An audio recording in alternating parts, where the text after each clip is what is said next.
एक पौराणिक कथा के अनुसार तारकासुर नामक एक राक्षस था। उसके 3 पुत्र थे, तारकक्ष, कमलाक्ष और विद्युन्माली। तारकासुर बहुत ही बलवान था। उसने धरती व स्वर्ग पर अपना आतंक मचा रखा था, जिससे परेशान होकर देवताओं ने भगवान शिव से उसका अंत करने के लिए प्रार्थना की। उनकी प्रार्थना सुनकर भगवान शिव ने तारकासुर का वध किया। इससे देवता बड़े प्रसन्न हुए। उसके तीनों पुत्रों को यह सुनकर बड़ा दुख हुआ और उन्होंने इसका बदला लेने के लिए ब्रह्मा जी की घोर तपस्या की। उनकी तपस्या से प्रसन्न होकर ब्रह्मा जी ने तीनों से वरदान मांगने को कहा। तीनों ने ब्रह्मा जी से अपने अमर होने का वरदान मांगा।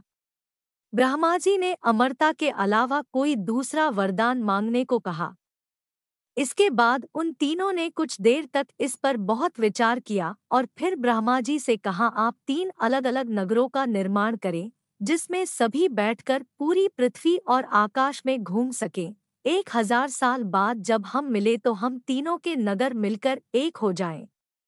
जो देवता तीनों नगरों को एक ही बाण से नष्ट करने की क्षमता रखता हो, वही हमारी मृत्यु का कारण बने।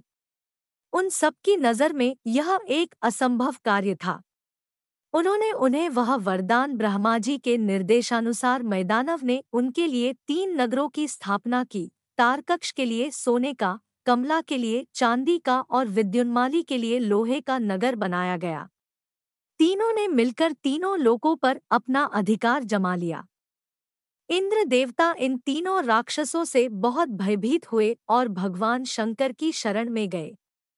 इंद्र की बात सुनकर भगवान शिव ने इन दानवों का नाश करने के लिए एक दिव्य रथ का निर्माण किया।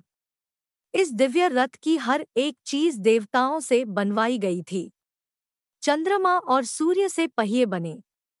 इंद्र, वरुण, यम और कुबेर रथ के 4 घोड़े बने।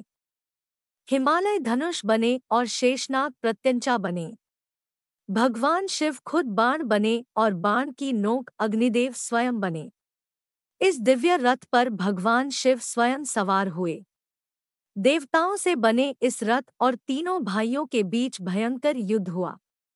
युद्ध करते समय प्रभु लीला से एक ऐसा समय आया जब तीनों रथ एक ही सीध में आ गए। जैसे ही ये तीनों रथ एक सीध में आए, उसी समय भगवान शिव ने अपने बाण छोड़े और तीनों का नाश कर दिया। इसी वध के बाद भगवान शिव को त्रिपुरारी कहा जाने लगा था।